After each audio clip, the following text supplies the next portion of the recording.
All right, we are live. Welcome, everyone, to our City Council meeting for October 27th, 2025. If we could have a roll call, Madam Clerk, to establish quorum. Susan Gurney. Here. David Avanzino. Here. Harry Meyer. Here. Terry McClung. I am here. Rochelle Moyer. Here. Steve Holofield. Here. All right, stand for the pledge.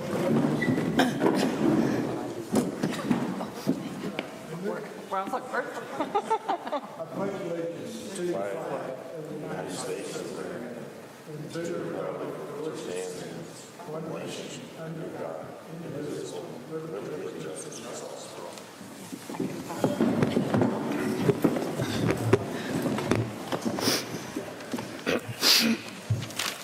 Can I get a motion to approve the agenda? So moved. Second. I got any items on here that we added? Got a couple of items we need to defer the CAPC report, Parks third quarter report, and the cemetery third quarter report until next meeting.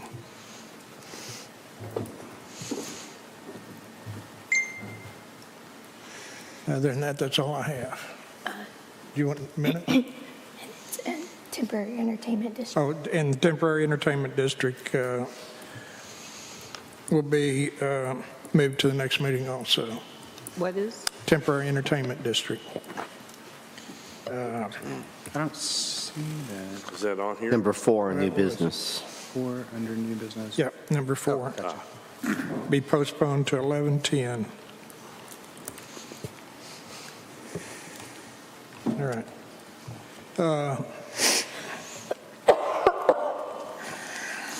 We got our minutes in? No. Okay, we need to defer the minutes also? Yes. All right, defer the minutes also for September 22nd and October 13th to the next meeting. All right. Get a motion to approve the agenda as amended. So moved. Second. All right, any discussion? All in favor, signify by saying aye. Aye. Any opposed? All right, so moved. All right, that brings us up to public comments.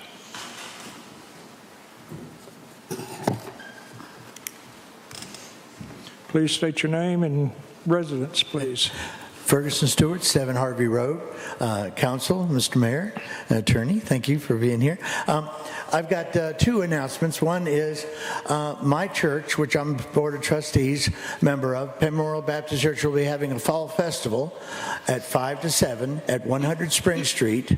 And we're inviting all the kids, after they finish trick-or-treating up on White Street, to come on down and see the open house. We're actually going to do an open house and a fall festival, and the theme is the Gunsmoke is the theme, Gunsmoke. You remember, I know you have to be under, well, you have to be over a certain age to know what time. So, and my other hat I wear is the veteran.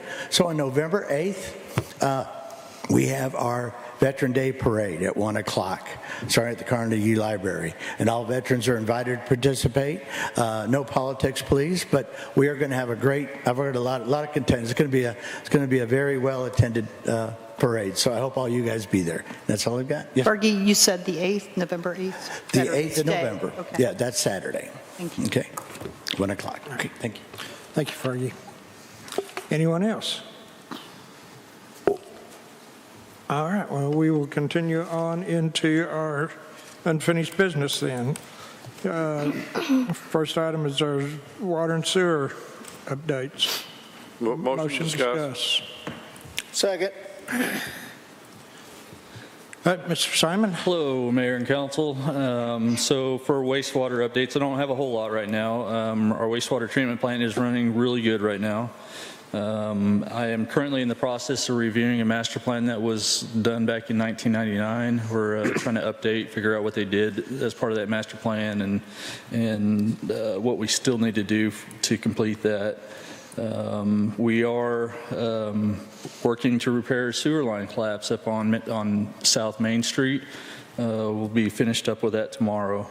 And then I just went through a renewal process for our MPDES permit for our wastewater facility, and everything looks good. We should be getting that pretty soon. So as far as wastewater is concerned, I'll stand for any questions. All I got to say is the press works so much better than it ever did now. It's really tuned in. The stuff's dry. Yeah. It doesn't jiggle in the truck anymore. Yeah, it's working really well right now. Yes, sir. Updates on grants and anything at this point? I'm sorry, I didn't catch updates on what? On our grants? No, sir. The applications, are they submitted? They are submitted. We are waiting on so the Department of Health has the plans for the updates that are going to take place at the sewer plant. We're waiting on their review to be finished. As soon as their review's finished, then it'll go to ADQ for their review, and that's just kind of where we're sitting. They did ask some questions. Those questions were answered. Now we're just waiting for follow-up. You're referring to what we've already decided to do and what we have the money allocated for already, correct? Correct. Yeah, okay. We're just getting, before we can begin and Yeah. put it out for bid, we got to get them to sign off on it. Correct. Right. Thank you. Anybody else? So it's not on here, but is it possible to give a short update on streets? I was going to sneak that in after the water portion. Perfect, So, thank you. yeah, I know you'd like to hear about streets, so, and that'd be my encouragement to council is to change those agenda items and just have it as public works updates, and that way I can do all three. Be really nice. So, Mr. Mayor, would you like to move on to water? Go ahead, Okay. please. So for the water portion, we did repair a service line leak over at the Methodist Church. It was an old abandoned line that was leaking there in front of the Methodist Church on Huntsville. We've been replacing the old water meters. I think we're down to right about 30 meters left right now. And then we did hire Tank Spec to do a evaluation inspection on all of our water towers, so that should be happening here pretty soon. So as far as water is concerned, does anybody have any questions? Do you have to paint the inside of the tanks? I don't think we're going to have to this go around. We might have to, some of a few of the tanks are having some rust issues, and we might have to address that pretty soon. I think we're going to have to do some spot repairs for the time being, and then come up with a capital improvement project and find the funding to do the rest of that in the future. Was that a question? Do you have to paint the inside of the tanks? Yeah. Yes, you do if you need. What I mean is if they're if this inspector tells us. The last time, it's probably been, I want to say 10 years ago that we did that, and it's quite an expensive, Oh, I'll bet. yeah. I don't foresee the inside need any work. I think all the work's going to be exterior at this time. So we haven't had any water quality issues that are because of the tanks themselves. So I don't think that we're going to have to do anything on the insides of those. Okay, so that being said, that you don't have to this time, is that something we're going to add to the budget to prepare for that? Yeah, probably the next 20 years or so. Yeah. Public Works will give us a budget. We'll prepare a budget, and I don't think we'll need to do that next year, if that's your question. As you said, sometime within the next 20 years, we'll have to. 5-10 year? 20. Yeah. Yeah. Probably more like 20 years. We have to have it inspected about every 3 years, and 3 to 5 years, and I think we're sitting at about year number 4 since the last inspection. So I do know that we're going to have to do a little bit of work to the old water tower that's in front of the Best Western. There's some rivets that are really high up that have come loose that we're going to have to do something about. But I think the inside of the tank itself, the condition of it's fine. They're going to inspect them inside and out, so we'll get a full report back from them on that. All right, so I'll move on to streets if that's okay, sir. Sure. So the streets, it's been pretty quiet. I've had the street guys patching roads. We did some patching out on Crescent Grade, just throughout the city as a whole, really. I made an agreement with Anna down at the community center. We used her a lot for storage back when we had those big water leaks out by the water tower in front of their place. And we patched some of their parking lot out there. They had a couple big potholes out there. We went in and took care of those. And then this morning we graded Oil Springs Road, which is kind of continuous. After rains, it's a pretty steep road, so we have to do that all the time. So aside from that, yes, ma'am. So you also put up signs for speeding on the streets, right? Like you put up digital signs to show how fast someone's going? Yeah, I installed a digital sign some time ago over on Magnetic Springs. I believe the police department purchased them, and the school purchased some, and the school put some up over by the school, and then I put the one up there at Magnetic, and the other one I plan on putting up over at Pivot Rock. We're going to get some time. We're going to have to set a post for the Pivot Rock, but I have one more of those that I'm planning on putting up there.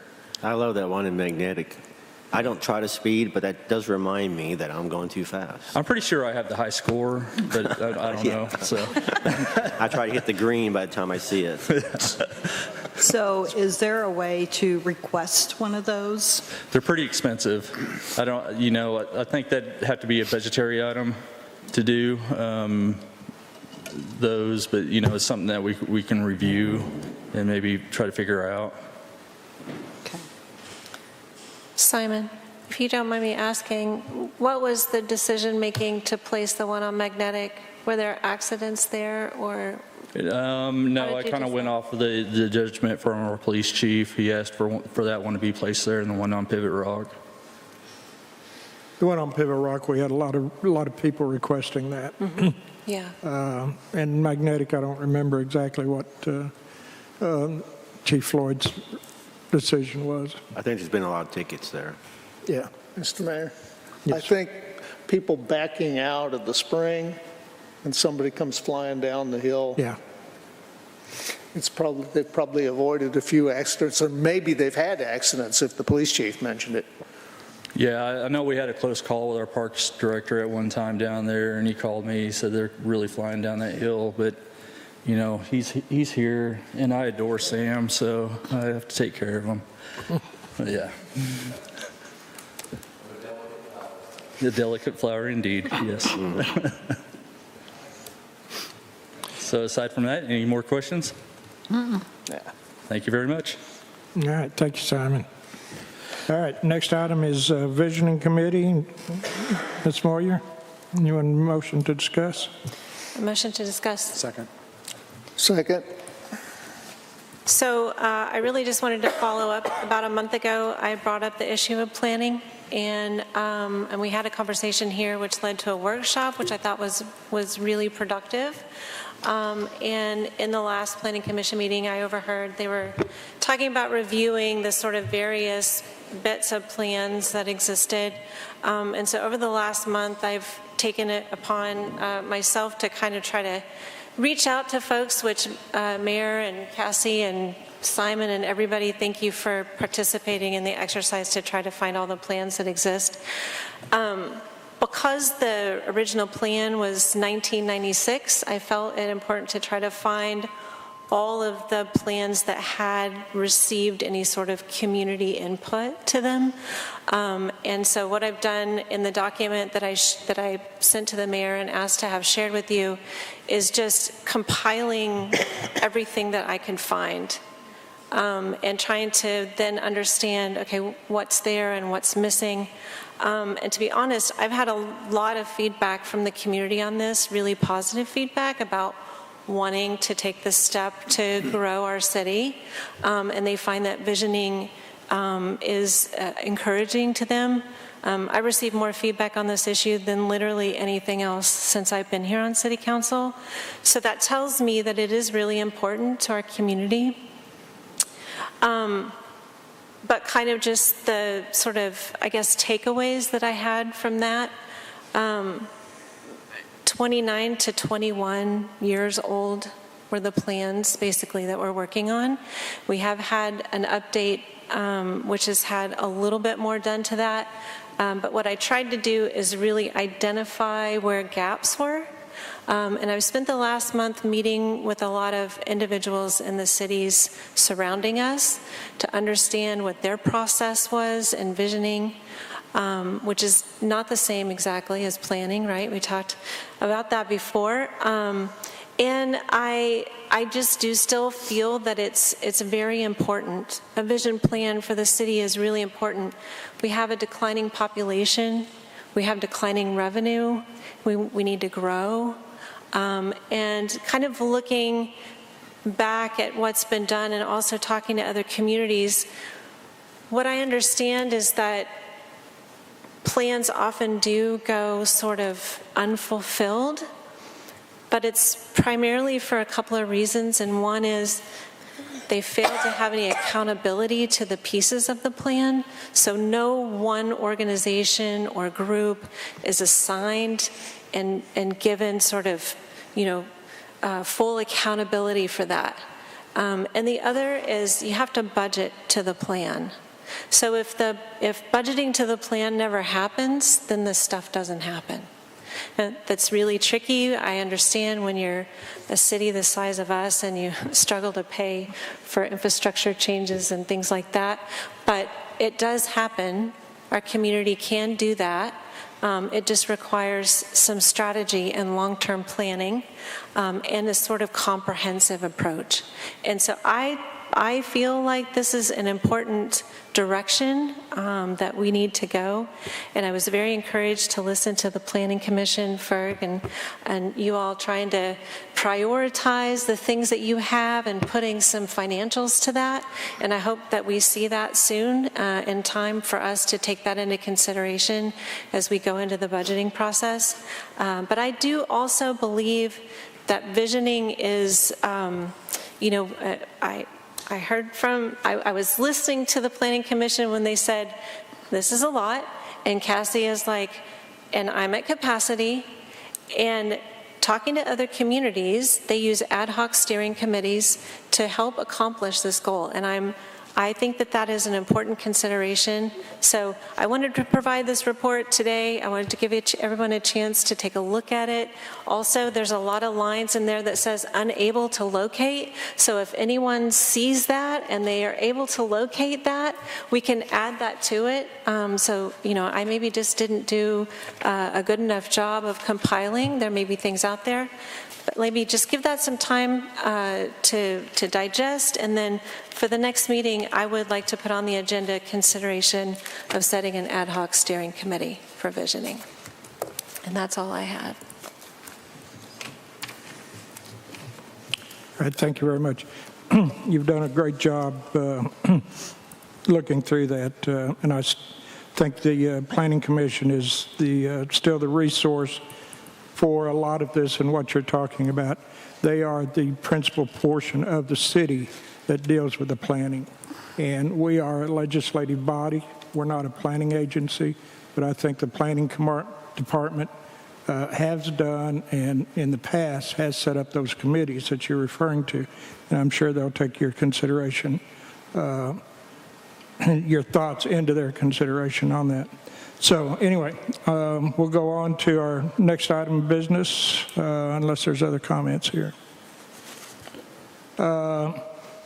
Get a motion to discuss Queen Anne purchase. So moved. Second.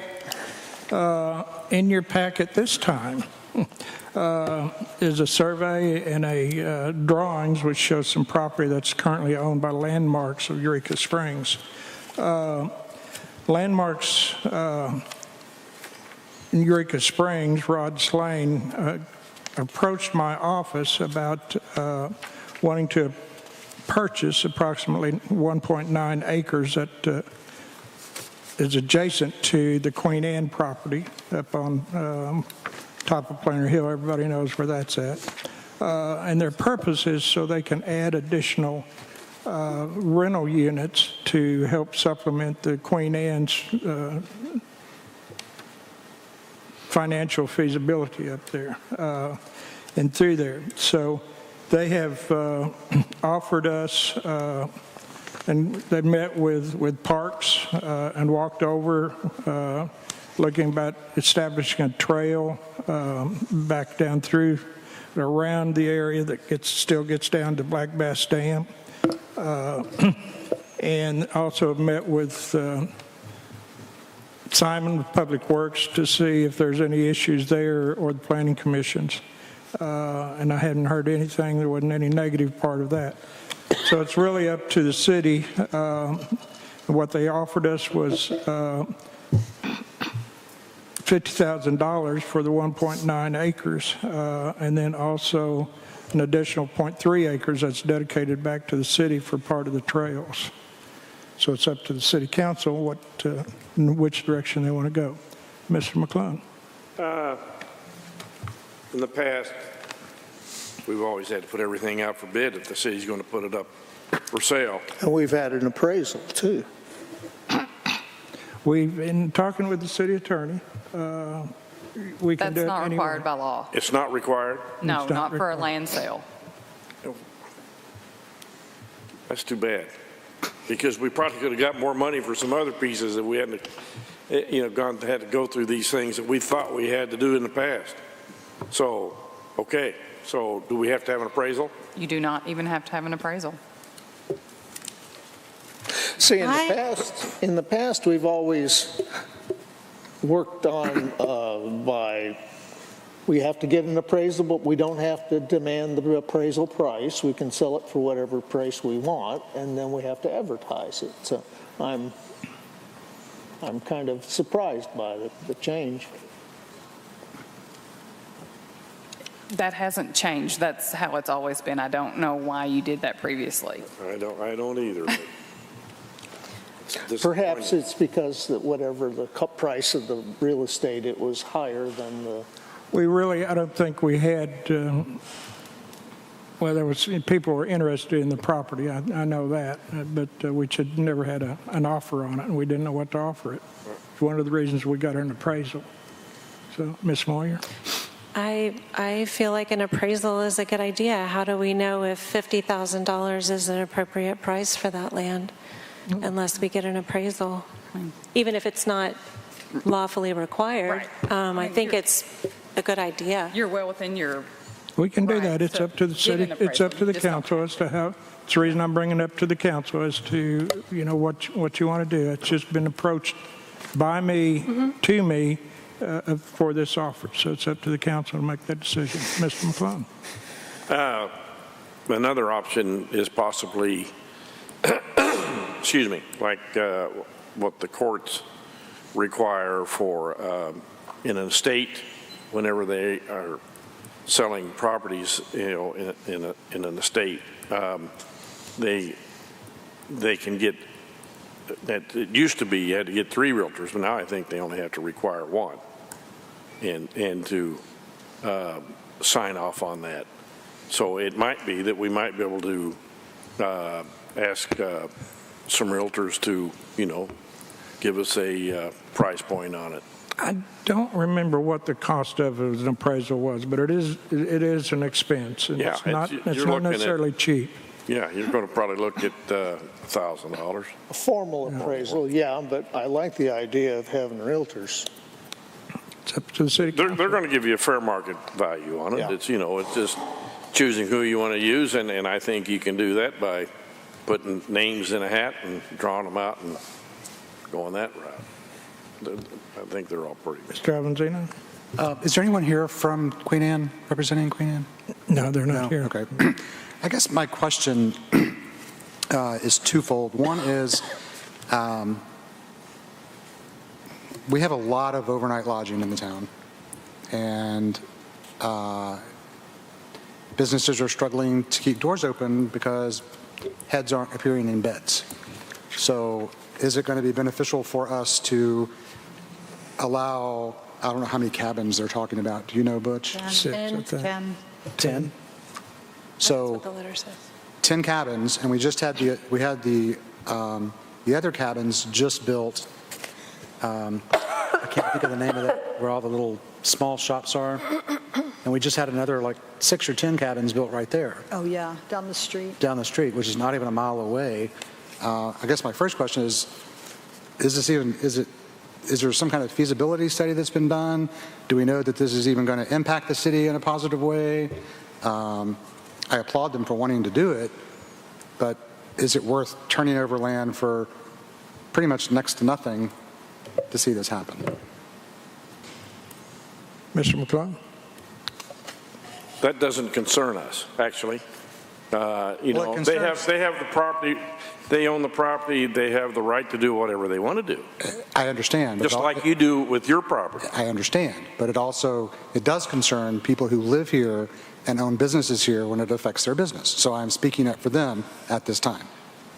And I appreciate that, but, you know, we can't put ourselves on that plane, I don't believe. We can't be judge and jury of what people can and can't do, because we think it's going to hurt somebody else. Well, I don't think we can do that. I'm not asking to be judge and jury. I'm not stating that. I'm just We are. making a comment. Is it feasible for the city to allow this to happen? That's my No comment. choice. Ms. Gurney? So a while ago, many years ago, we had about 1,857 hotel and motel rooms available for sale, and they were full. And now, per CAPC, and the numbers coming in, people are struggling to keep their rooms full. I also wonder when they say, maybe they can build 10. I don't know that this was approved on their property or not to build 10, if they went before planning, if they're... They don't own the property yet, so they haven't approved anything. Okay. That's just their proposal. Okay, but I do agree that we need to know what the fair market value is. I do understand it's landlocked. It could be a good deal for the city. There was something on here, so I do wish somebody from Queen Anne was here to answer questions. And we're just... So the sale, okay, they say about the property for the bike trail. What are they talking about? Bike trail for the parks. Okay, so... well, On your survey, there's a red line, there's a red mark on your survey, if you look at that. And I believe that... The big one, the fat red? The fat red one, I think that's that the bike is the trail? 0.3 acres that would become the bike trail. Okay, are they going to have an issue with that? Or They're donating it back to the city. can they rent it from us, this property? Why couldn't we rent them these acres? Well, normally, banks won't loan money on rental property to build something. They have to own it and they have to have it in debt clear. Ms. Moyer? I can appreciate their position because I think, the Queen Anne has sat basically not used for many years, and it sounds like their business plan, they're trying to make this a viable business again, and I can appreciate their position on that. My concerns really lie with that property backs up to Black Bass Lake, right? So if you have 10 cottages, is that on the sewer system right there, or? No, I'm sure, I think so. think it is. Is it on They'd sewer? probably they'd have to have a lift, maybe. So I would just be concerned about the runoff They from, would have a sewer. The sewer's close by because Queen Anne and that property is all on It's sewer. within 500 feet. Yeah. okay. Because my first thought was gray water from 10 cottages running down to Black Bass Lake. That was So my it's a first sewer- thought. it's- Yeah. And then my second thought was, we're having this conversation about, you can do what you want with your property. This is city property, so this is property that's owned by the people, the citizens of Eureka Springs. And my question is, does the community, meaning, I guess, Parks now knows kind of what the implications would be for it, but what about the community center, because they have an easement there? So I would just feel more comfortable if there was some time given to other stakeholders to, understand what the impact might be to them, and understand what the impact might be to Black Bass Lake and the trails and the park, and fair market value, I think is a good thing to understand. And so there's some questions for me that are unanswered still, but. Mr. McClung?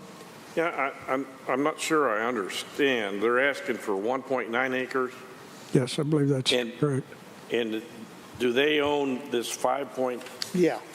That's what they own, and what does the city actually own back there? Is that all we own? Is that?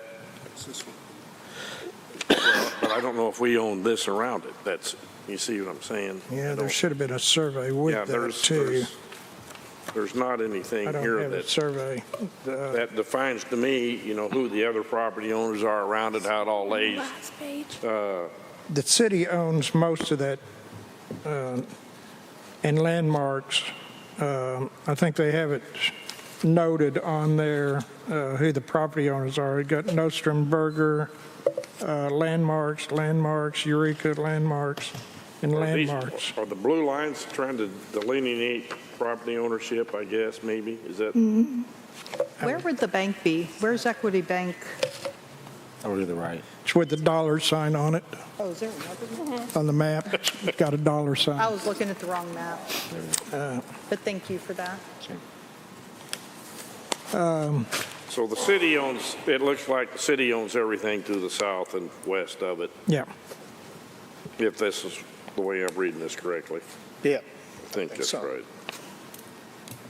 And they're just pulling out that 1.9 acres. That seems to be the flattest portion of the property. That's the usable portion, it looks like. Yes. Mr. Mayor, Meyer? who's actually purchasing it?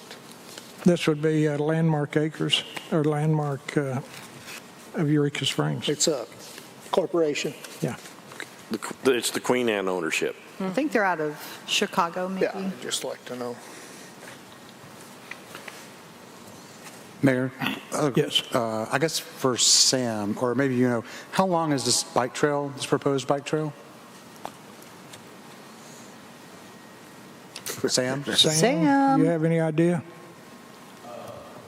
You need to come up here to the microphone, sir.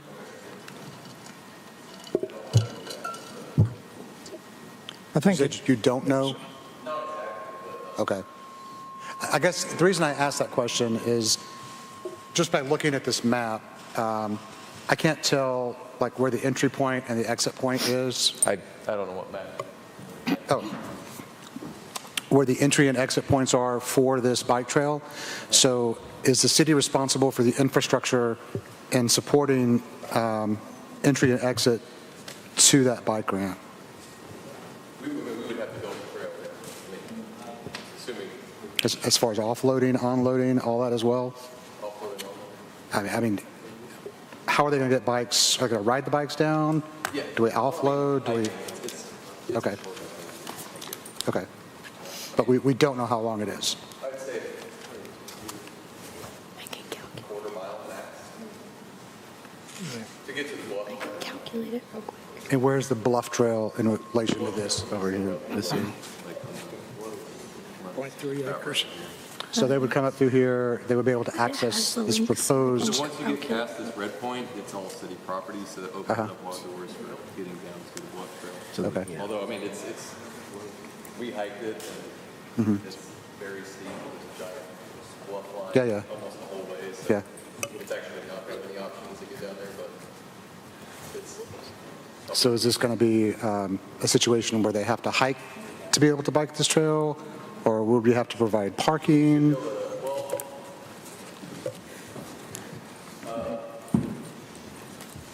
the original conversations I had with Rod was which I wish he was here, essentially part of the deal would also be parking at the Queen Anne Mansion for people wanting to use the park. We could put that in the contract for Yeah, that sale, I assume, okay. so that people could park at the Queen Anne. There'd be a trail starting up there and then down to Yeah. the bluff trail. Yeah. So I mean, I do think it's a great idea, and I'm glad they put this in here to provide that annexation for a longer bike trail, so. It's approximately 500 linear feet through there. Yeah, and I'm assuming Parks would be the ones building the trail itself and the, putting the kiosk or whatever informational stuff we would need up there. So maybe give us a little chunk of that. Sam? If you do sell it. So they're talking about the trail down here, putting this in as the trail. No, that is an extension of the easement from the community center. So the community center bought an easement a while back ago, years and years ago, through the Trails Committee, I believe, and that's an easement, the one that runs just to the left of the red line. So they actually own that. The problem has always been it's super steep. It's just not good for trail building, and there's nowhere to actually, how do you get to the beginning of that trail? You have to walk on the side of the highway. It would tie into an existing trail here, is that what you're saying? Well, no, that's just where, you can see that's where the proposed property that they're trying to buy stops, the corner of it. Right. So once you get past that, it turns into parks or city property. Right. So essentially after that, it's, we can do whatever we want as far as building the trail down. We might have to build some switchbacks or something to make it not so steep. But to tie it into the existing trail there. Probably the Bluff Trail. Yeah. Black Bass. Yeah, Bluff Trail at Black Bass, which is the one above the lake a little bit. So that is doable. Yeah, I mean, we went out there. It's not ideal. Black Bass is very steep, and I mean, it's called Bluff Trail for a reason. Yeah. There's a lot of bluffs there. So, but there is a way we can get down, and we'd make it work. So, I'm sorry. Yes. Oh, yeah. And this really isn't just for you, Sam, it's for the council. So they mention in here again that at acceptance of the property for the bike trail would just need to be approved by council, and I'm not sure what they're saying about the bike trail. Are they? I'd also just I want to kind of get away from calling it a bike trail per se. I mean, it's a trail for everyone, hikers. Okay. Yeah, we'll build it for So it'd be everyone. more like a mountain biking trail. It's just going to be like any trail at Black Bass where anyone can use it, hikers, bikers. Okay. Yeah. Okay. So we should have an easement. What's that? There'll be an easement with that. They say. Okay. Yeah. Mr. McClung?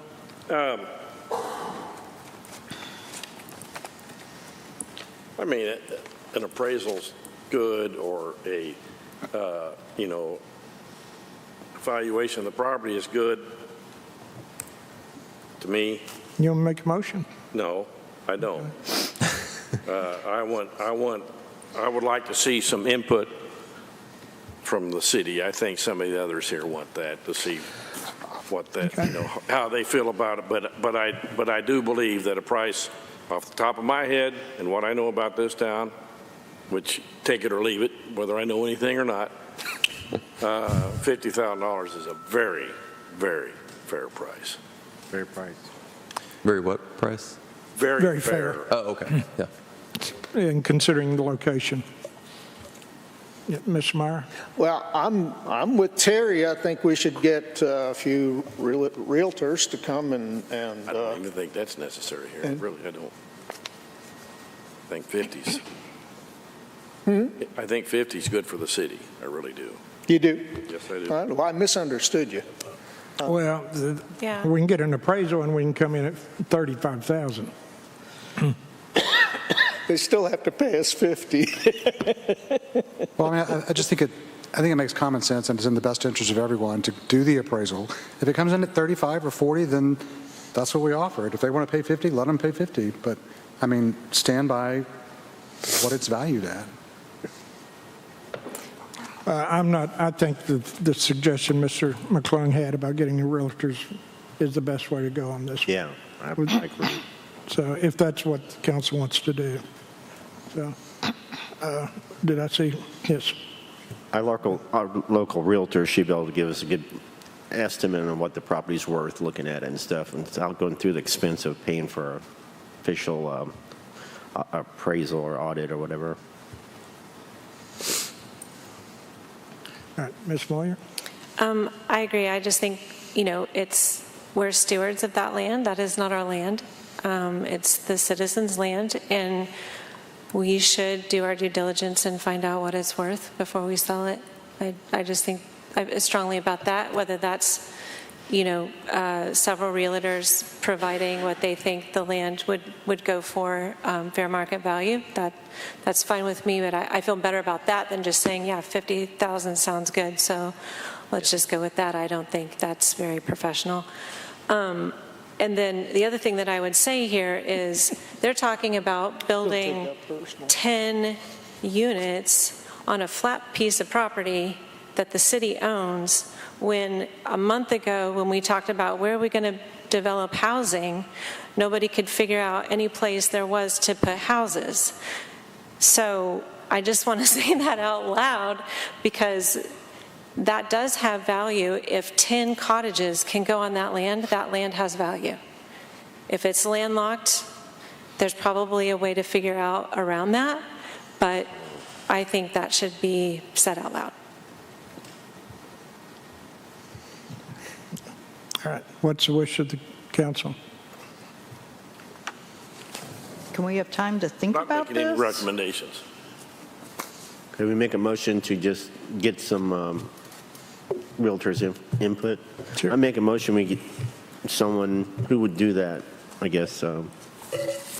What, a motion to have a realtor give an appraisal Yeah, of the make a property? motion, a realtor give us an appraisal on the. They can't give an appraisal, they Well, can not give you an a fair appraisal, market but fair value. market value, okay. Make a motion, we solicit a realtor to give us a fair market value on that property. All right. Do I have a second? I'll second it. Okay, Ms. Gruning? I think it would be nice if the Slanes are representing this property, that for questions, that maybe they come to the next meeting if we're going to talk. That's no problem, we can Okay. require them, we Yeah. ask them to show, I'm sure they'd be glad to be here. Yeah, thank you. I don't think there's any problem with them not being here, so. All right, anybody else? Hearing none, all in favor of the motion to have a realtor give us a fair market value of this piece of property, signify by saying aye. Aye. Aye. Any opposed? No. All right, is that a 5-1? All right, so moved. Steve, who's going to be in charge of getting the realtor? I'll go ahead and take care of that. Okay. You can let them, because it's kind of hard to access back there. It's pretty steep, so if they want to, Get a hold of you? yeah, I can. I figured I'd get a hold of you and Rod Slane both. Okay, yeah, for sure. Yeah. Cool. All right. All right. Thank you, guys. Thank you.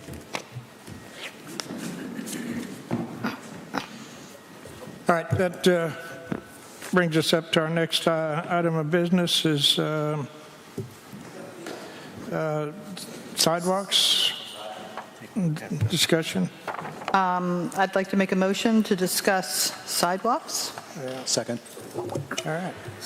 So I have handouts going out right now. At the last meeting, I brought up concerns, and council all agreed that we do, except Harry doesn't have sidewalks in his area, but the rest of us do. So I wanted to hand out some possible solutions to us wanting to start working on these sidewalks. As I walk through town, and I've not seen, I think maybe in front of John Rankin's place on Washington, I have not seen any sidewalk repairs, and I can't tell you how long now. I haven't always been looking for it, but I haven't seen them, but I am hearing of more and more issues. And the issues are, about our neighbors and about businesses. We're all talking and there's all this chatter going on, but we're not doing anything about it.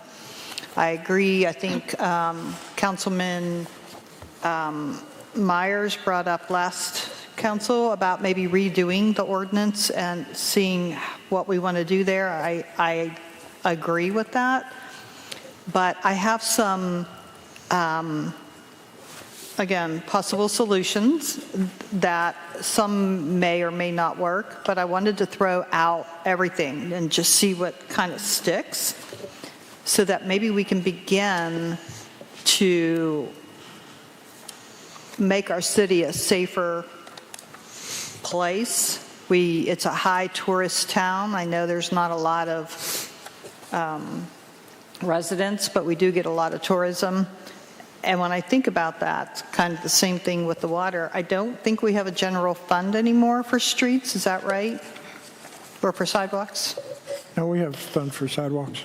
Okay. Ooh, how much? No, I'm just It's kidding. repair. I'm kidding. It's for repair. But, Yeah. so I wanted to know which of these solutions or that maybe are, I don't think this should just be Susan Gruning's idea. I think this has to be council members' idea that we work together on this. And so if we go through them, for instance. May I make a suggestion that we read defer them? this until our next meeting, since you just handed this out, and allow the council to read it and digest it and come back for discussion at the I next meeting? was going to say the same thing. What I would like to do too is maybe email this to you and Ida to send out, because there's a lot of links here. It'll be easier to click on the links if they have the soft copy rather than the hard copy. Yep.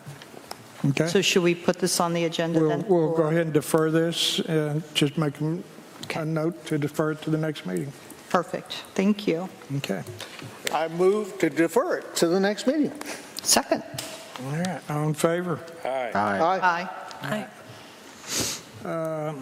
Okay, that brings us up to our unfinished business for ordinance for annual property tax levy.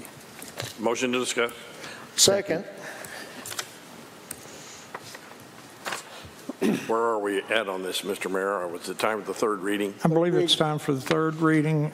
Yes, third reading up the top left. So And what is that ordinance number? 2377. It's, yeah. Mr. Mayor, I'd like to make a motion that we suspend the rules and place ordinance number 2377 on its third and final reading by title only. Second. All right, got a motion by Mr. McClung and Mr. Myers seconded to place this ordinance 2377 on, suspend the rules and place it on third and final reading by title only. Any other comments? All right, roll call. Steve Olifield, Yes. Terry McClung, Yes. Susan Gruning, Yes. David Avanzino, Yes. Michelle Moyer, Yes. Harry Meyer. Yes. Ordinance number 2377, an ordinance levying a tax on all real and personal property in the city of Eureka Springs, Arkansas. Ms. McClung. I'd like to make a motion we approve ordinance number 2377 on its third reading, please. Second.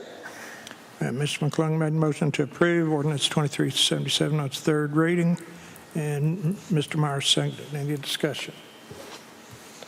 Hearing none, roll call. Harry Meyer, Yes. David Avanzino, Yes. Steve Olifield, Yes. Susan Gruning, Yes. Terry McClung, Yes. Michelle Moyer. Yes.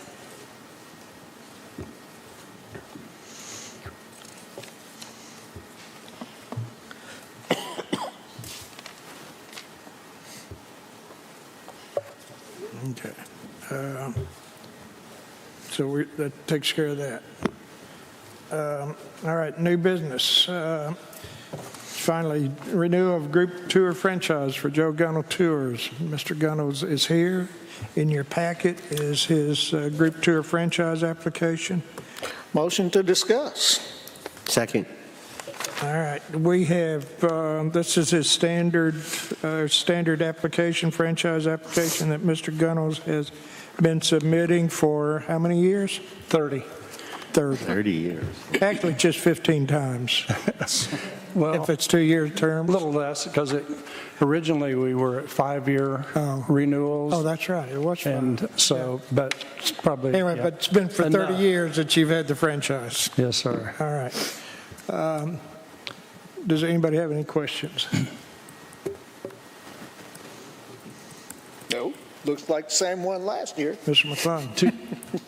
I'd like to make a motion that we approve the application for the franchise. Second. Mr. McClung made the motion to approve the group tour franchise for Joe Gunnell, and Mr. Myers seconded. Any further discussion? Just one question. So there's no significant changes in this agreement as opposed to the last agreement? There's no change at all. Okay. No. No. If I could say, I think I brought this up at the last 2 years ago. I would like, and I don't know how to do it, what steps I need to take, and council does, but I would request, not at this, for this meeting, I know we can't do that, but I would like to go back to the 5 years. So there was a reason for going to the 2 years, and I can explain that, but if another time, we don't necessarily need to do that tonight, but I can if you want me to. But otherwise, there's no changes from 2 years ago. We would probably forget it in 2 years. I'm sorry? We'd probably forget your rationale in 2 years. Yeah, exactly. So maybe in 2 years you can come back beforehand. And yes, sir. Yep. All right. Any further comments? Hearing none, all in favor of approving this group tour franchise, signify by saying aye. Aye. Any opposed? So moved. All right. Thank you, Joe. Thank you. Thank you, Mayor. Thank you, Council. Appreciate it. All right. Next item of business is a new fence ordinance. Can get a motion to discuss. Motion to discuss. Second. All right. This is a new ordinance that the Planning Commission has forwarded on to us. I think Ms. Cassie is here. Oh, are you going to, Fergie, you going to come up and tell us? Fergie's the chair, so. Fergie, tell us about it. Be glad to. This was a result of Paul, our code officer, coming to us and asking us to create a fence ordinance. We did not have a fence ordinance. We had a guidance from the Historic Commission, but there was no fence ordinance for him to use to enforce against. So it took us about 4 months. We went through a lot of research, fellow cities. We asked the attorney to look over everything. We bounced it off of Paul again, and we've got, so what you see in front of you is the results of 4 years of work, 4 months of work by the Planning Commission to create a fencing ordinance that I believe will meet all the criteria that we need to, for our, like I said, this first time ordinance being presented to you. Any questions? Mr. McClung.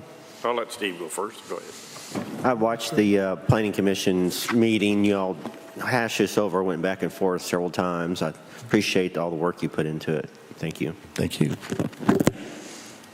Mr. McClung. So do we have something, I can't remember off the top of my head, we already have something for the historic district?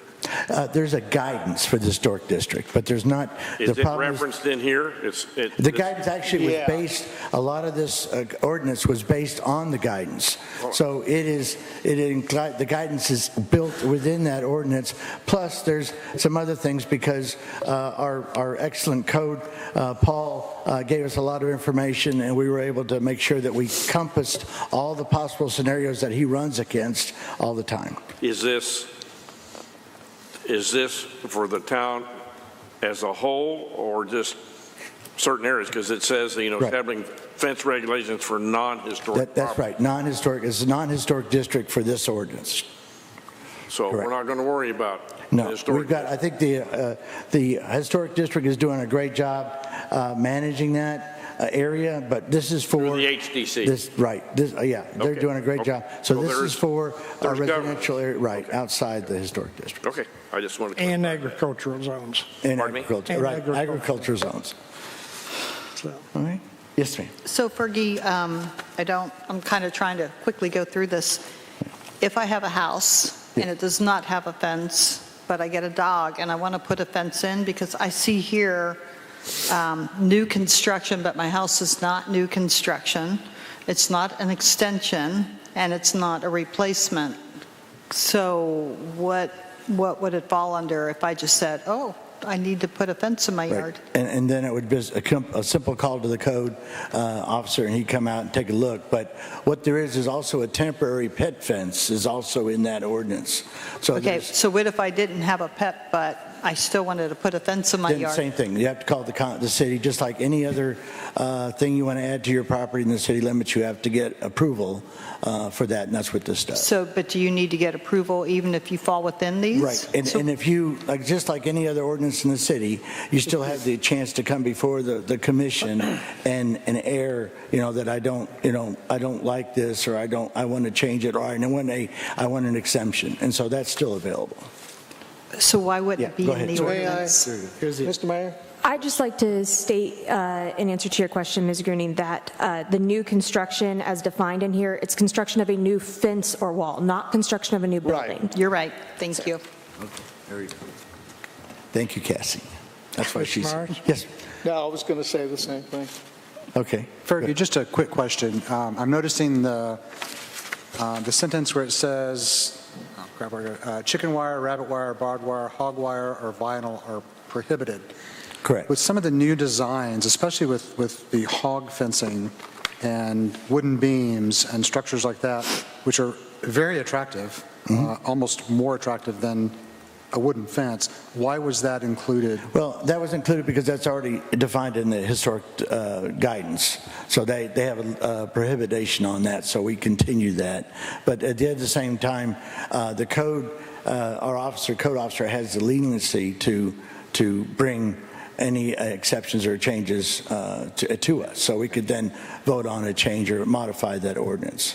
But yeah, I agree. There's going to be uniqueness. I mean, everybody's going to come up with something unique, and that's why we're there. That's why we're there at the Planning Commission. Mr. Meyer?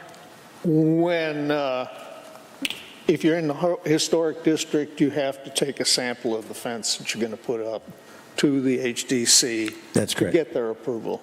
So I'm sure it would be the same. It'd probably be the following. That's like I say, the code guy came to us because we didn't have anything. So there's absolutely nothing in writing on our fences at all, other than the guidance. Mr. McClung? It might be wise to, and maybe someone's already done this, but I drive over into Fayetteville, and there's so much new stuff going on all the time. Rogers, Fayetteville, and I see all kinds of different fencing. And like they're saying, it's very attractive, and it's a lot of wires involved, and different materials, and so I think it'd be. Well, we took a sampling of their ordinances in different cities, and we encompassed what we could in here. And you've taken pictures of all of those kind of fences, and well, that's what we're going to leave up to Paul. If he comes across those scenarios, he can bring it to us, and we can then modify. Because there's going to be variances, right? I assure you. Absolutely, and so that's what we'll do. We'll upgrade it and bring it to you guys for updates and things like that. Yeah, well, I just hate to see somebody have to, go to the Planning Commission about a fence and end up in front of us. I don't want to see that. Yeah. We shouldn't have to see that. I mean, well, they wouldn't have. I mean, if our code officer, that's what he's there for. He'd come up and he would, either approve or not approve based on his own reading this and how his interpretation is. Yeah. And he's here today. If you want to ask him how he would do that. Well, I'm sure that he'll do just fine. I just want to make sure that. I just want to feel reasonably comfortable with the fact that they're not going to end up in front of us. Right, and I think we've covered a lot of it. Like I said, we spent 4 months creating this, so we've covered a good majority, if not, all the known scenarios that would come into Eureka Springs. So, okay, Mr. Evans. Fergie, I don't see it in here, and I may not have seen it, or I may have missed it, but are there any provisions or exclusions for people who already have an existing fence? If theirs is not up to this standard, are they going to be asked to redo it, or are they excluded? Well, again, the city is, the rural authority is based on complaints. So someone would have to come up to something and send it to the code. He would have to inspect it, and then again, his interpretation of that. I think by the terms of the statute, it's only going to apply to new construction, Right, extensions, or replacements. So Because that would not be included, I it just would want to make not sure. apply. Okay. Grandfather. Thank you. It also says in the exemption section that replacement of less than 50% of a straight run fencing can use the same material. So you really have to be replacing a significant portion of your fence. And if you're not replacing it at all, we wouldn't require you to change it based on this code. It's only if you're replacing most of your fence. Okay, perfect. And so thank you for your comment. Also, you just made an interesting comment based on resident complaints. Right. Yeah. Can you elaborate Well, on that? basically, I mean, at the town, we've got a lot of properties. It would be almost impossible to guarantee that any code or even could check all of them at once.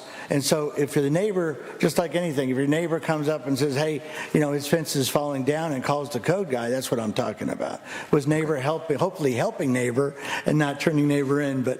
And we're basically a community of helpers, I think. But I'm just saying that would be the only other reason if somebody was complaining about something and got the code guy involved. Yeah.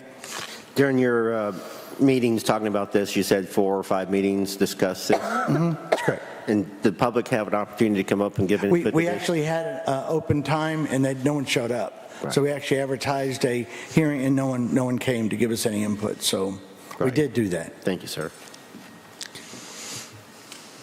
Mr. McClung? Mr. Mayor, I'd like to make a motion that we assign this ordinance a number and suspend the rules and read it by title only on its first reading. Second. All right. Mr. McClung made a motion to sign this a number, suspend the rules, and read by title only. So, any other comments? Roll call. David Avanzino, Yes. Steve Holofield, Yes. Harry Meyer, Yes. Michelle Moyer, Yes. Susan Grunning, Yes. Terry McClung. Yes.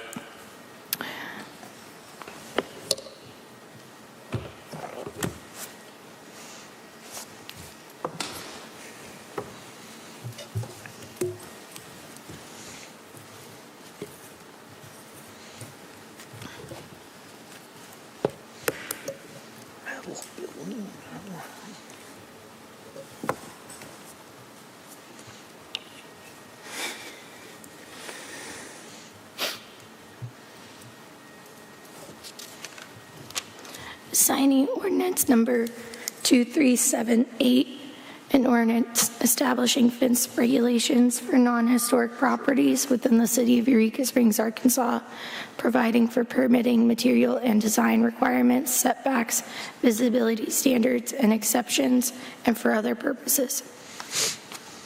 Mr. McClung? Mr. Mayor, I'd like to make a motion that we approve ordinance number 2378 on its first reading. Second. Mr. McClung made a motion to approve ordinance 2378 on its first reading. Mr. Myers seconded. Any further discussion? Do a roll call. Terry McClung, Yes. Harry Meyer, Yes. David Avanzino, Yes. Michelle Moyer, Yes. Steve Holofield, Yes. Susan Grunning. Yes. Okay. Mr. Mayor, I see no reason why we can't go ahead and put it up for its second reading, so I make a motion that we suspend the rules and read ordinance number 2378 for its second reading by title only. This will still give us time for public input before we do the third one at the next meeting. Second. All right, Mr. McClung made a motion to suspend the rules and place ordinance 2378 on its second reading by title only. Mr. Myers seconded. Any discussion? Hearing none, roll call. Michelle Moyer, Yes. Steve Holofield, Yes. Terry McClung, Yes. David Avanzino, Yes. Susan Grunning, Yes. Harry Meyer. Yes. Ordinance number 2378, an ordinance establishing fence regulations for non-historic properties within the city of Eureka Springs, Arkansas, providing for permitting, material and design requirements, setbacks, visibility standards and exceptions, and for other purposes. Okay. Mr. McClung? I'd like to make a motion we approve this ordinance on its second reading, 2378. All right, Mr. McClung made the motion to approve ordinance 2378 on its second reading. Mr. Myers seconded. Discussion. Hearing none, roll call. David Avanzino, Yes. Steve Fullfield, Yes. Harry Meyer, Yes. Michelle Moyer, Yes. Susan Grunning, Yes. Terry McClung. Yes. Well, and if we're lucky, the newspaper may print this in its entirety, so people can read it. All right, that takes us to our item number 3 under new business and metal building ordinance. Motion to discuss. Move we discuss? Second. All right. Fergie, are you still there? Yeah, still Back there? Still back here. All right, now this is a revised ordinance from our existing metal building ordinance. Right. So, yeah, this was again brought to us by Paul.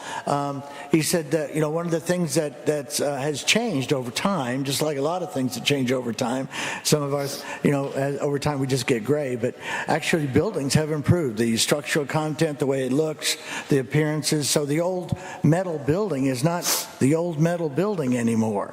So it's like the old gray barn's not the old gray barn anymore. So just like Terry was talking about, there's new material out there, and that's what we did with this ordinance, is we wanted to provide the ability for, again, outside the historic district to be able to do that with metal buildings. Yes.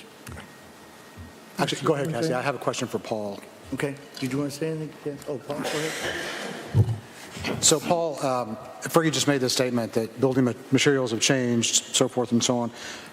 Explain to me, because I'm trying to figure out why a metal structure is so bad with all of the new improvements with metal buildings, metal homes. Why is it so bad to have a metal structure? Well, you're asking the wrong guy on that, because I think a metal building is good. Oh. The reason why we put the metal building code in here is because we do not allow metal buildings in any portions of our districts, but we do have metal buildings in the city. Is that right? Yes. Okay. Yeah. To second what Paul said, we have many metal buildings in the city, but we've had a code on the books for a number of decades that prohibits them. I'm not here to comment on how that happened because I don't know.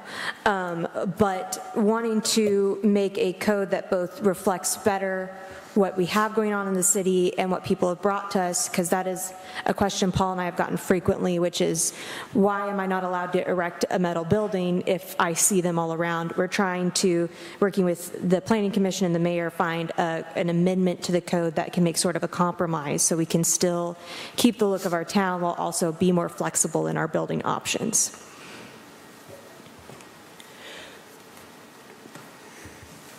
Mr. McClung? Mr. Mayor, is this another case where we have been duped? It's crazy. I mean, the metal buildings have been built in this town for years, and they've had to get permission to build them. They've had to put the facade on the front had to be different material. Mr. McClung, you're asking, I'm like Cassie, I have no idea how they got the building permit. You'll have to ask somebody who issued the building permit. I don't think we got duped. I think, what we're trying to do is we're trying to get where these buildings can be erected and keep it where. Sure, I'm all for it. So I'm not saying whether we've been duped or not, Mr. McClung. That's your terminology, and you'll have to go ask somebody else, because I don't know.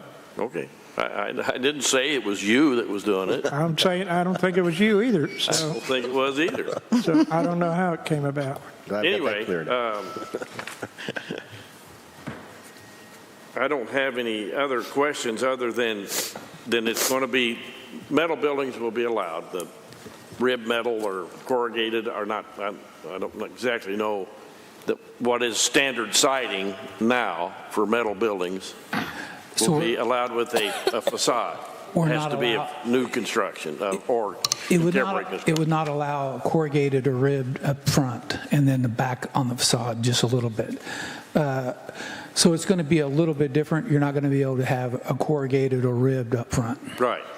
Yeah, which I don't think we're allowed to have. That's correct. As I understood the law, we were not allowed to have that anyway, but apparently I'm wrong all these years. The current code says that the metal should not be showing on any facade. You can drive down 62 and see that that has not been followed, but that's what the current code says. Oh, that anything that you could see from the street. The current code says if it's in the commercial zone, it should be covered. The exterior should be covered with a material other than metal. Okay. And this doesn't, the historic district still prohibits metal buildings, right? It's a bit more nuanced, I would say, in the historic district, but in general, they're prohibited. And I believe I wrote in here that essentially to leave that decision up to the historic district in their design review. Great, thank you. This is for new buildings as well, Cassie? Sorry. Or new construction, sorry. Yes, sir. Okay. Mr. Myers? I thought in the code that we already have it, a 200 square foot storage building was allowed, and this is 150 in R2 and R3. I believe it's a 150-foot square storage building in R2 only. So I don't believe I changed the size, I just added R3. Okay.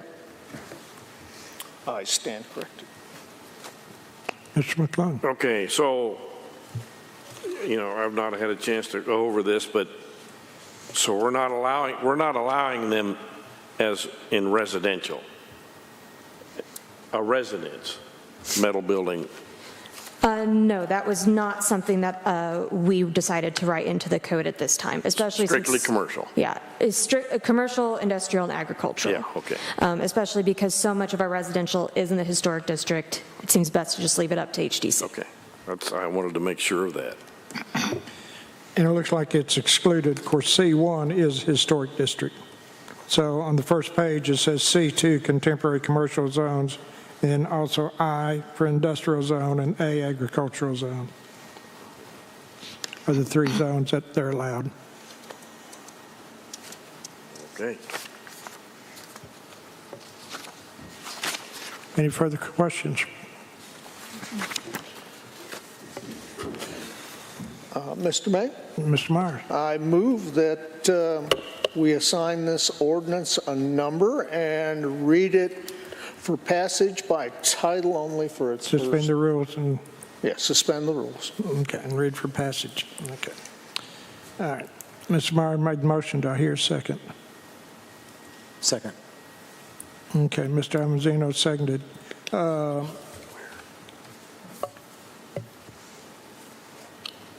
Okay, we'll need a roll call. Jerry McClung, Yes. Harry Meyer, Yes. David Avanzino, Yes. Rochelle Moyer, Yes. Steve Holofield, Yes. Susan Gruning. Yes. Assigning ordinance number 2379, an ordinance amending section 14.030F of the Eureka Springs Municipal Code regarding metal buildings, and to update zoning permissions, facade requirements, and material standards, and for other purposes.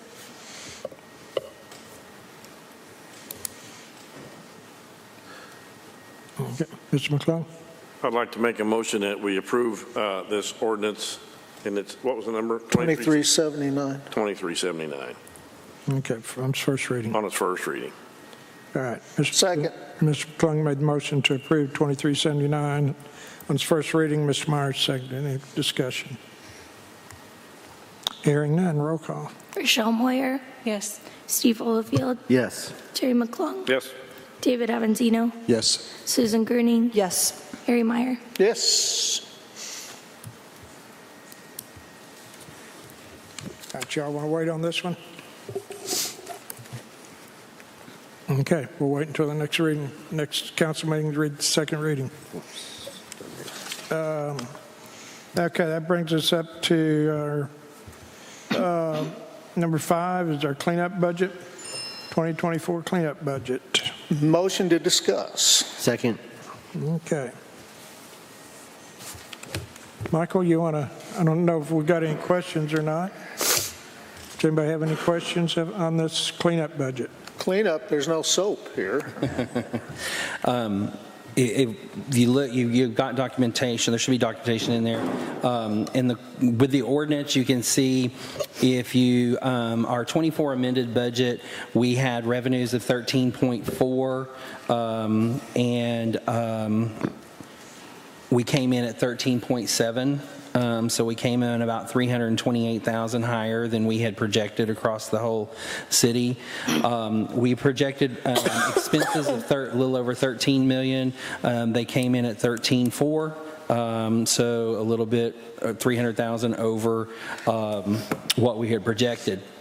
The reality of that is, this is where we were bragging earlier, is a lot of that has to do with the $325,000 from the ARPA money that we pulled in from our savings to actually be used into our revenue and expenditures. So we're very close. That $300,000 difference is those figures. So what we're asking for is just the resolution to accept this. If you see the 2024 budget, then you have the 2031-24 balance. That's what it actually came in at. So like the first line, we budgeted $10,000. It came in at $10,278. So it came in $278 over what we had projected. So the 2024 budget is what we had projected. The last column, the 2031, is what it actually came in. And on the next page, that's the actual the expenditures. So how they came in. Mr. McClung? I have a question for the attorney, and I don't know if we've discussed this before or not, but if we did, I don't remember.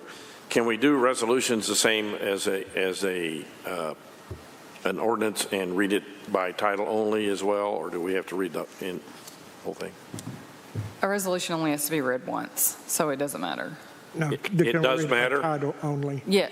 Yes, you can read it by title only. We can Yes. read it by title Yes. only. Okay. Sorry, okay. I misunderstood what you were asking. Okay. The clerk barely has a voice tonight, so let's take it easy on her. I'd like to make a motion, Mr. Mayor, that we assign this resolution to number and suspend the rules and read it by title only for its approval. All right. You'll have a second. Second. All right, Mr. McClung made a motion to sign this resolution a number and suspend the rules and read it by title only. Any further, and Mr. Myers seconded. Any further discussion? Hearing none. Susan Gruding? Yes. David Avanzino? Yes. Harry Meyer? Yes. Jerry McClung? Yes. Rochelle Moyer? Yes. Steve Olifield? Yes.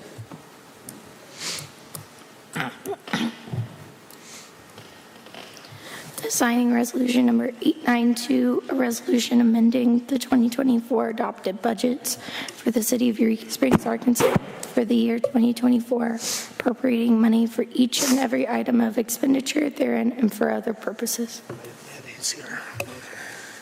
Makes that easy.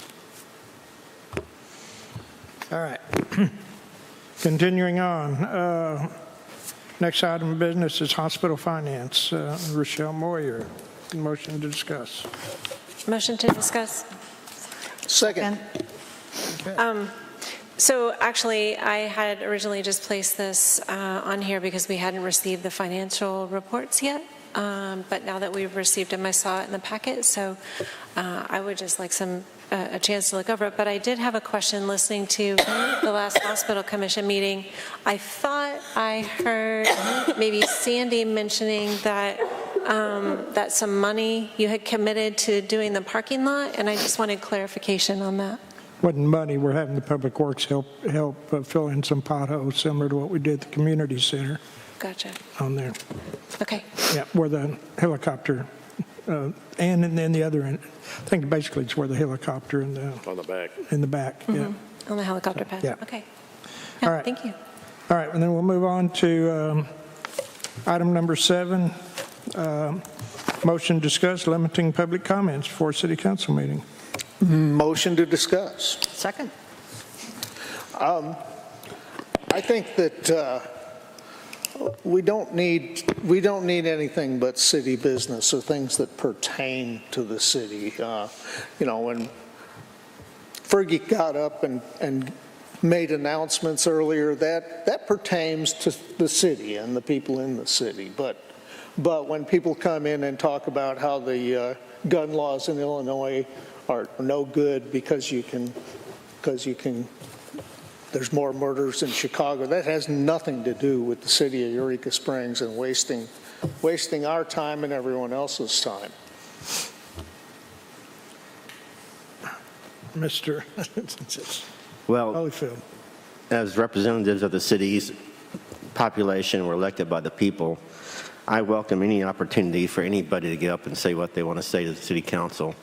None of people do contact us via email or phone calls, but this is another avenue for people to come up and give their opinion of what's going on. And I don't know how you would regulate this anyway. Who talks to them ahead of time to say, what are you going to talk about, So I'm dead set against this. I think people have the right to come up and talk to us. We are the representatives, and I think any avenue for them to give their opinion is welcomed. Mr. Avanzino. Yeah, I have to agree with Steve. Having been the recipient of discussions other than city business on this table, at this floor, even though it was very hard to take in, I did, because I was elected to listen and to speak, and so I welcomed what people had to say to me, whether it was by phone, email, or face-to-face on this floor. So I do think it's everybody's right to get up and speak what they want to speak about. And so I would have to agree with Steve and say that I would not support this. Of course, part of this is because members of the council have gone out and gotten people to come in and make accusations against other members of the council, which is abhorrent. All right. It's abhorrent, Mr. Avanzino. Right. Ms. Moyer. I would also agree with Steve and David. I think it's important to encourage citizens to actively participate in their government, and I think it would be, I think, first of all, it sends the wrong message if we're saying, oh, you can come to say some things, but you can't say other things. It's limited to 3 minutes, and I think there's a reason why it's limited to 3 minutes, so it's good that there's some limited time there. But I think also, to your point, it would be nearly impossible to enforce that. Because once they get up there, they can say whatever they want. They have 3 minutes to say what they want. The mayor can stop them. Easier said than done. I'd like to ask the attorney. I'm afraid this kind of bordering a little bit on First Amendment rights. It could, because it would depend, but that would all depend on what people are saying, and then you're getting into policing what people are saying, and that could, prove dicey. Well, if I may, it's a privilege to come up here and do your 3 minutes. The mayor has said that multiple times. This isn't a First Amendment issue. Mr. McClung? I've been sitting in this chair for a few years, and I've not had anyone yet come up there and do an infomercial, so I'm really not too worried about it. What's that last part? An infomercial. An infomercial. I've not heard. I'm sorry, I didn't hear that part. All right. Ms. Moyer? I would disagree with that statement, Harry. Our form of government is based on input from the public. We can't cut that off. It's more than a privilege. It is their right to come and speak to the representatives that represent them. So that's my opinion. I think what I had mentioned when I said it's a privilege that the council can not have any public comments, or they have public comments. It's one or the other. Mm-hmm. And there's some cities that don't allow public comments. But again, that's up to the city council to decide. So, all right, any further discussion? All right, hearing none, we'll move on to our third quarter financial summary. Motion to discuss. Second. All right. I don't know if she's going to be talking much. Here it is. Email me if you have any questions. Same thing as last quarter. I think basically what she's saying, it's in your packet. And so she's got all the financial summaries in her office and all the documentation that goes with it. So anybody, city council or public that's interested in knowing more about it, just let the clerk know and she'll be glad to provide it. Is that basically it? Thank you. Okay. All right. That concludes our agenda for the night. So we'll move on to agenda setting. Outside of what we'll have for our next time that's already been discussed. So, yes. Sidewalk ordinance, please. I think that's part of what that's what we had. It's what we had on there already. I mean, to amend it, to discuss changes. Well, that's on there. Yes, ma'am. A while ago, I brought up when we had the entertainment district with what happened, it was even before Bikes, Blues, and Barbecue, about other businesses not being notified, and I talked about wanting to look at that, so I'd like to add the entertainment district, the current temporary entertainment district ordinance to the table. You want to discuss the temporary entertainment district? I discussed it. I'll give a summary again, and then maybe some options on the ordinance. Do you remember? Okay. I remember you talking about it. Okay. So we're going to put discussion of the temporary entertainment district. Yes. That'll be fine. Okay. All right. Anything else? Okay, Ms. McClung, I'll start off with you with city council comments. I have nothing. Thank you. All right. Oh, I didn't want to do this, but I have to because it's gone too far. Mr. Avanzino contacted the person across the street from me, or he had someone else do it, to come in here and attack me again. Now, the first time that you did that, you invited them to sit here and listen. They had grins on their faces. But you know what your problem is? When you did your investigation, you didn't speak to me. You didn't get my part of the story. I filed harassment charges against her, and she wasn't supposed to be speaking against me here because she was advised not to.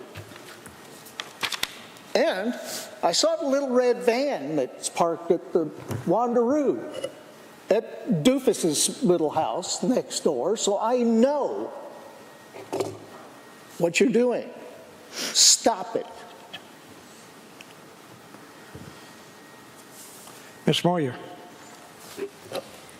I really appreciate civil discourse at the table, and I wanted to recognize Michael for all of his work on the financials, and I'm celebrating with you on being so accurate. So thank you, and thanks to all the city staff for all that they do. Mr. Avanzino. Yes, so Mr. Meyer, I'm very sorry you feel that way and that you've gotten incorrect information. The little red van parked at Doofus's house is actually an employee of mine. Yes, so I know. Just please. This is my time.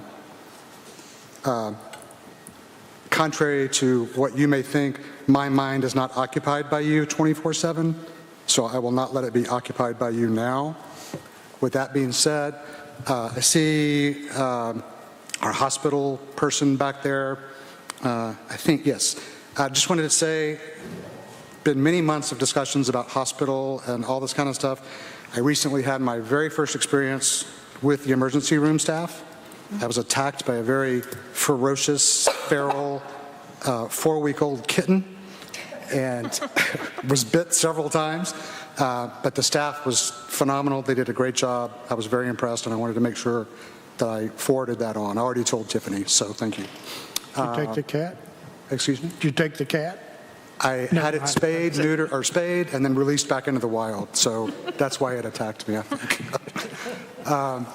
Also wanted to give a shout out to Colton Scrivener and his Zombie Crawl volunteer staff for another fantastic Zombie Crawl. Great weekend for I think every business in town. I'm also pleased to report that some of the public works offices are now using bidets that were donated by Tushy. So hopefully we'll see how that goes with all the public works staff. Should be interesting. Mr. Holyfield. CAPC meeting this Wednesday, 5 p.m. A regular meeting supposed to have been last week, but moved because of the film festival.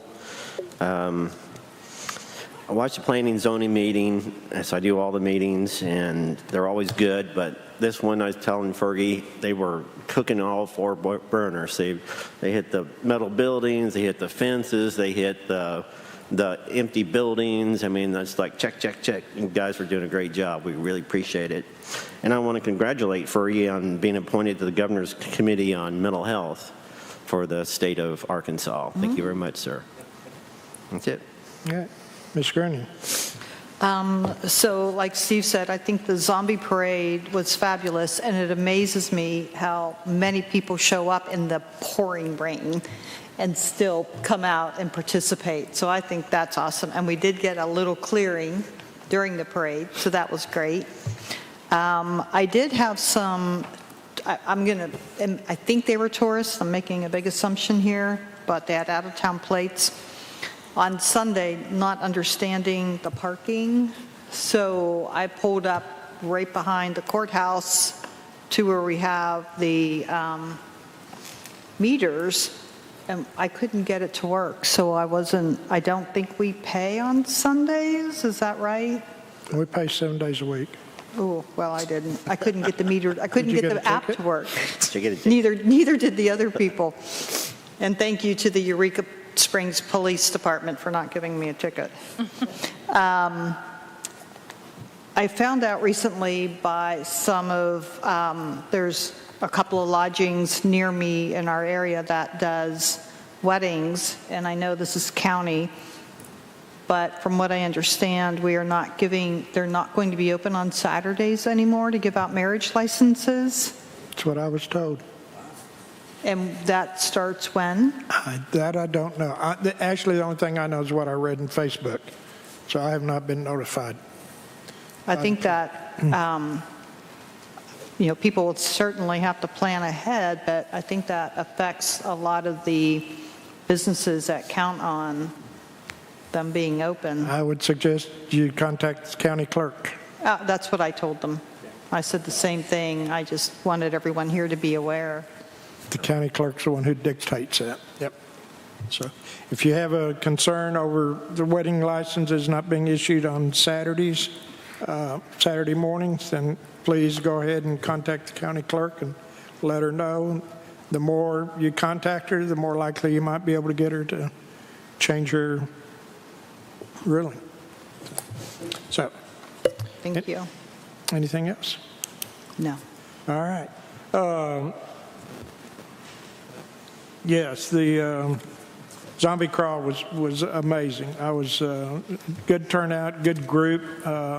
Looked like there was good people watching it, observations. The parking was, somehow we find the parking for everybody. I'm sure there was creative parking going on. I'm sure the police was, looking the other way, just trying to control the crowd. So I think everyone did good. I'm real pleased with Public Works and the cleanup that they did afterwards for having that many people in town. A lot of people are in town. It's that time of the year when the leaves are starting to turn. So we do have the Minis in the Ozarks, which is the Minis cars, and there'll be a parade on Friday at 3, starting up at the Best Western. And then they have on that same night, I think it's Freaky Film Fest. The library is going to be bringing Spooky Fun to every Thursday night in October, so 6 p.m. each week for free movies in the libraries. So again, that's on every Thursday throughout October. So it's only one more week. Fall Diversity Weekend, Friday, October 31st through November 2nd. all around town. So we'll have a lot of people in for that.